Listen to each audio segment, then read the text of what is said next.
Hey everybody, it's Chief Meteorologist Brad Panovich here. Some interesting developments in the guidance over the last couple days. We kind of hinted at this yesterday and this morning that the trend in colder and wetter is something we need to keep a close eye on, and that potential is increasing our threat for ice for a big chunk of our area on Thursday. So let me show you where this system is. We're actually cooling off pretty quickly tonight, but you can see the storm system taking shape right here. There it is.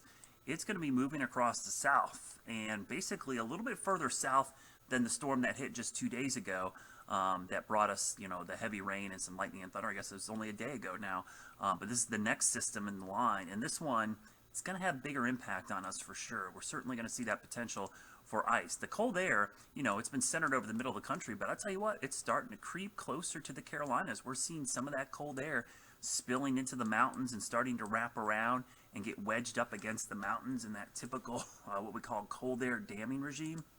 And that's really setting the stage for this ice event. So real quickly, I want to show you where the ice, the winter storm watch is right now. And again, when you see this, immediately people think, okay, winter storm watch. No, this is for ice. Winter storm watches are issued for any winter precipitation ahead of time. So this could be upgraded, and this is a key part.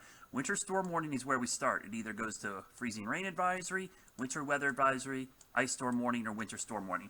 All four of those are upgrades of a winter storm watch. So there's no such thing as an ice storm watch or a freezing rain watch or anything. That the winter storm watch is like a catch-all, is where we start. So it's expecting significant ice accumulations, and you can see more counties could be added to this, or we could see freezing rain advisories or winter weather advisories added to these surrounding counties. Remember, the weather doesn't stop at county lines. This is just the way the jurisdictions issue things. So in saying that, that means we could see ice outside of it, but also it does mean in some cases the reason the winter storm watch is up is if we expect the northern parts of these counties to have ice, we got to issue them for the whole county. So, a good example is like Iredell and Mecklenburg. They're really long counties, so you end up getting, freezing rain in one part of the county. You have to issue basically a watch or a warning for the whole county.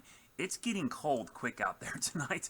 Look at these readings in the mountains. Teens and below freezing already in many locations. That's the Arctic air spilling in, and we're also seeing really dry air. So why is dry air important? Well, cold air makes sense, right? But dry air means any moisture that comes in and evaporates actually lowers the temperature again. So the lower the dew points are, the more cooling we could have as the system approaches. So let me show you how this is going to unfold here.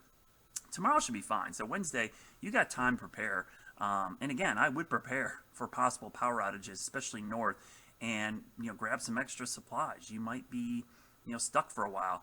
Starting early Thursday, the moisture starts riding up and over that cold air, and it could linger for a while. You see this storm is not in a big hurry to move on. It kind of takes its sweet time getting out of here on Friday. And we are going to be in this pattern where right here, and I'll show you, we're going to have this warm layer air aloft. So we're either going to get sleet, freezing rain, or rain. It's going to bounce in between here. It's not going over in here, unfortunately. Sleet would be better, actually, because that would reduce the ice. Now, that's horrible on the roads, the sleet is, but the ice would not damage the trees and power lines. It doesn't stick to things like the freezing rain. The freezing rain sticks to literally every single thing it touches and just causes mass chaos. So that's our concern with freezing rain. Here it is closer up, and again, I just got this data in, so you're looking at it with me live. Temperatures, wind speed, clouds, precipitation. So we go to Wednesday night. First batch of moisture comes in. Notice temperatures generally mid to upper 30s, but you see below freezing. Foothills, I-40 corridor, 2 o'clock in the morning, 3, 4, 5, we start seeing temperatures drop through the morning. So by 4 a.m., we're not at freezing, but we're pretty close. But up in here, we're solidly in the freezing line. So it's going to take a while for this, I think, to change over around Charlotte. And again, right there, 5, 6 in the morning, we see a changeover. Even almost down to Rock Hill and Monroe, 6 a.m., that's all freezing rain. And notice the winds coming out of the northeast. So we've got what we call barrier jet. This will help resupply the cold air as the warm air is riding up and over it. So that right there, that's a bad setup right there. 30 degrees in rain, 29 degrees in rain. Let's go to 7 a.m. That's a lot of our viewing area at or below the freezing mark. And it stays there for a while Thursday morning. Now the precipitation starts to push east a little bit. Temperatures try to recover. So by noon, I think we'll start to see things change back to rain because we're getting closer to the freezing mark and above. So we're probably going to see a break happen in the middle of the day. But some areas, again, the areas that I'm worried about are up here that may never get above freezing. And again, this is just guidance. This is probably going to be a little too warm. Typically, these cold air events are a little colder than the guidance indicates. So you see we go into Thursday night, temperatures try to cool back down again to freezing. So we get freezing rain and drizzle that could linger into early Friday morning. So this potentially could be a long event. And if we stay below freezing, that certainly could keep things much icier than we're anticipating. So I've upped my ice totals from earlier, and I'll quickly show them to you and give you time to kind of absorb these. I've got a solid 0.3 to 0.4 up in here. Folks, if you live in that dark purple area, you need to be ready for extended power outages. Even if it doesn't happen, I'd rather be prepared now because we've only got a day and a half basically to get ready. That's potentially like the ice we saw Saturday morning up in these areas, which was really bad.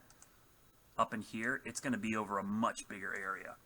And even close to Interstate 40, this area in here could see significant icing. And here, while I don't think we'll see a damaging ice storm yet, there's still some questions about how far south and how long that cold air. So pretty much everybody in our viewing area should be ready potentially for power outages. So just to give an idea what these numbers mean, because, you know, gosh, 1/10 of an inch in ice, Brad, doesn't seem that bad. Well, 1/10 of an inch is kind of that magic number we look at for where we start having travel issues and glaze on the trees. Generally, we don't have power outage issues with 1/10 of an inch. When we start to see power lines become an issue, it's at a 1/4 inch. We know mathematically that's about the number it takes to add enough weight to a power line or tree branch to weigh it down. Now, it doesn't always break, but we start to see failure of trees and power lines at a 1/4 inch. Once we get above a 1/4 inch, we start getting up in this 1/2 inch and higher, we get crippling effects. 1/2 inch is like power outage, could last for days. Roads are impassable, mainly because trees and power lines are down, but also slick conditions on the roads as well. So keep that in mind when you look at these maps. That 1/4 inch and above, if you live in that area, man, have some extra food, have some blankets, have some some extra heating sources. Be ready to be without power for a while. Charge everything up. And I always like showing this map because it kind of shows the probabilities of seeing a 1/10 of an inch. I'm going to build one with a 1/4 inch to give everyone a better idea, but you see the big bullseye up here. I mean, that's a solid, that's all above 70% essentially chance of seeing a 1/10 of an inch. That's, in weather terms, 2 days out, that's a pretty good chance. Now in Charlotte, you notice the blue, which is the one I look at a lot, that's 40 to 50%, starting to creep closer, but a pretty tight gradient here to 1% across the area. But the trend has been this way, and I'll show you what I mean by the trend, because I can actually pull it up here. So let me bring, actually I'm going to show you that in a second. So I've showed you this before. This is the blend of the models, and it's actually a really useful product because it shows all the guidance averaged out, and it actually uses the FRAM, which is the freezing rain accumulation model, which is much more accurate than just taking the QPF, which we call, and freezing it. So, you know, if you see numbers like that, that's usually inflated. This is much more realistic, real world. So what I want to show you here is what this looks like over the trend. So I'm going to do what's called the trend loop. I'm going to go in here, and we're going to show you the trend. So the most recent model run is right there. So you see that most recent model run? Man, 4/10 of an inch in Greensboro, 1/4 inch in Hickory, and even Charlotte's getting close to a 1/10 of an inch. But you see those totals even down to Greenville. So that's the most recent one. This one literally just came in tonight. Let's go back a frame, which is the last run, the run before that, the run before that, the run before that, the run before that, the run before that, the run before that, the run before that, the run before that, and there it is. So watch the trend. So we went back in the future. Let's go. So this is the run from, I believe this was initiated on Monday morning, or Sunday night, excuse me. So this was the Sunday night run, and this runs every 6 hours. So the next one brought it further south, further south, further south, further south, further south, further south, until the point we get tonight, and we've got that. So the trend has been more ice and farther south. So the fact that we're seeing that, the fact that I'm seeing temperatures much colder already in the mountains and foothills, showing me that we've got cold air coming in from the north and the west, as well as the north and east, that all spells icy threat. So tonight, I just want to give you a heads up that I'll do updates, and I'm going to do updates probably tomorrow and again tomorrow night. But you need to be prepared for potentially power outages, especially the further north you go. If you live at the North and South Carolina border north, I would be ready for potentially slick roads and power outages. Interstate 40, I think you really got to be prepared. So don't take any chances in this setup. I'm going to show you this one more time because this is what we have right now. If you're in this darker, this area right in here, I want you to be ready for significant icing. And down here, there's nothing wrong with being a little bit prepared down there, though. I think the chances are much lower.